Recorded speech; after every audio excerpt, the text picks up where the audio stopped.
कि जो असौ माने कि ये जो ब्राह्मण है अजामिल शास्त्र का उल्लंघन करके स्वैर आचार्यार गृहीता स्वेच्छाचारी हो गया। क्या हो गया? स्वेच्छाचारी।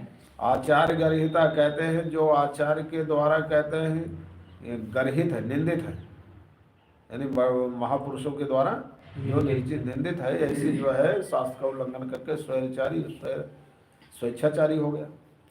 और यहाँ कहते हैं चिरम माने कि दीर्घ काल तक कामम अघायु रसुचिर मलात अवर्तता, यानी कहते दीर्घ काल तक अघायु माने जो पाप आयु है, यानी पाप आयु अजामिल है, असुचि माने जो बड़ा अपवित्र है, मलात माने कि मलम ये वर्ण, यानी कि दूषित जो अन्न आदि है उसका सेवन करता रहा, उसमें पड़ा रहा। अतिएनम दंड पाणेह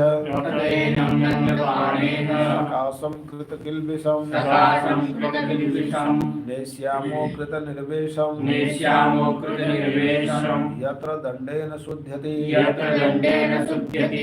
यमदूत कहते हैं कि इसलिए एनम दंड पाणे सकाशम, ये जो एनम माने कि एनम अजामिलम, ये जो अजामिल है कृत किल्बिषम, यानी कि इसने बहुत पाप किया है, इसलिए हम लोग इसको दंड पाड़े सकाशम ने श्यामा के दंड पाणी माने जो दंड पाणी यमराज है उनके समीप ले जाऊंगा इसको, क्योंकि पापी है, इसलिए यमराज के समीप ले जाऊंगा। और इसने अपने पापों का कहते हैं कि निर्वेश अकृता, यानी इसने पापों का प्रायश्चित भी नहीं किया, पाप किया है और पापों का प्रायश्चित नहीं किया, इसलिए कहते हैं कि हम लोग इसको दंड पाणी यमराज के पास नेश्यामा में ले जाएंगे और वहाँ हमारे जो भगवान यमराज हैं यत्र दंडेन शुद्धति, जहाँ कहते दंड के द्वारा शुद्ध होगा।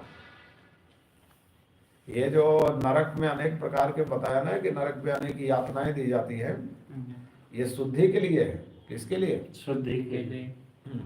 जैसे मान लो कोई घर में कपड़ा पहनता है, कपड़ा हो गया गंदा, गंदा हो गया तो धो लो, नहीं धोया ज्यादा दिन रह गया, और दूसरा का कई लोग 4-5 ड्रेस रखते हैं, एक गंदा हो गया तो रख दिया, दूसरा पहना वो भी गंदा होकर रख गया, और एक को भी धोया नहीं, जब सब गंदे हो गए तब धोता है। क्या करता है? सब गंदे हो गए। अब मान लो धोने का समय नहीं है, इतना धो नहीं सकता, तो धोबी को दे देता है। किसको?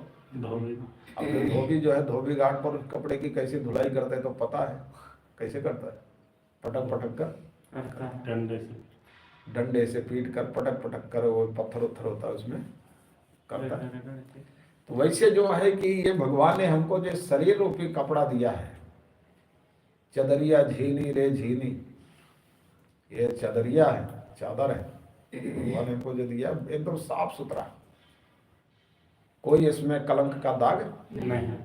लेकिन हम लोगों ने जीवन में इसमें कलंक के दाग लगाते गए और कभी धोया नहीं, प्रायश्चित के साबुन से कभी इसको धोया नहीं। जब नहीं धोया तो यमराज ने धोबी घाट बना रखा है, बोले लाओ हम यहाँ धो देते हैं। क्या ये हमारे, तो फिर उसकी धुलाई अच्छी तरह से हो जाती है।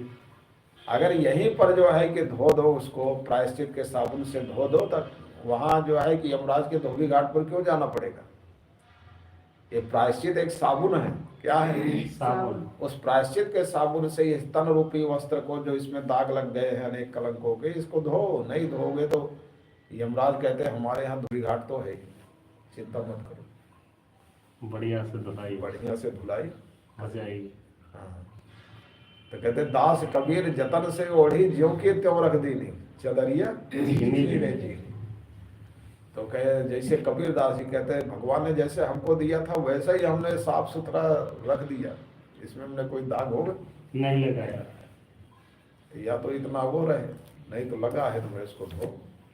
इसलिए यहाँ कहते हैं कि अकृत निर्वेश है, ये पाप तो किया लेकिन इसने पापों का अकृत निर्वेश है, प्रायश्चित नहीं किया, पापों का प्रायश्चित नहीं किया। पाप का जो कलंक लगा उसके प्रायश्चित के साबुन से अगर धो देता तो कोई बात नहीं थी, लेकिन कहते हैं इसने प्रायश्चित नहीं किया, इसलिए कहते हैं कि यत्र दंडेन शुद्धति, कि जहाँ पर यानी कि हमारे यमराज के संयमनीपुरी में दंड के द्वारा शुद्ध होगा। कैसे शुद्ध होगा? दंड के द्वारा शुद्ध होगा। ओम पूर्णमद महापुराणे पारमहंस्यायां संहितायां पंचमे षष्ठे स्कन्धे ज्ञानेन्द्रोपाख्याने पूर्णात् पूर्णमुदच्यते पूर्णस्य पूर्णमादाय पूर्णमेवावशिष्यते। शांति।